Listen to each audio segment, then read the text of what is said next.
রাজার ঘরে ছোট রানী এলো পদ্মাবতী।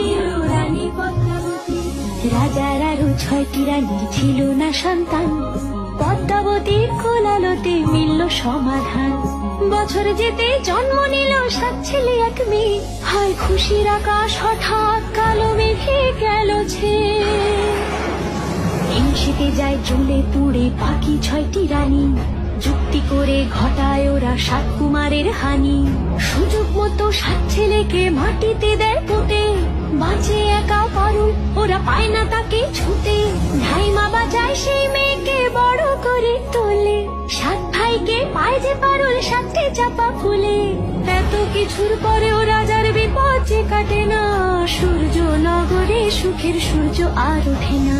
হিংসা বিবাদ বিচ্ছেদ আর প্রেমের কাহিনীতে পারুল বোন কি পারবে 7 ভাই চম্পাকে জাগাতে।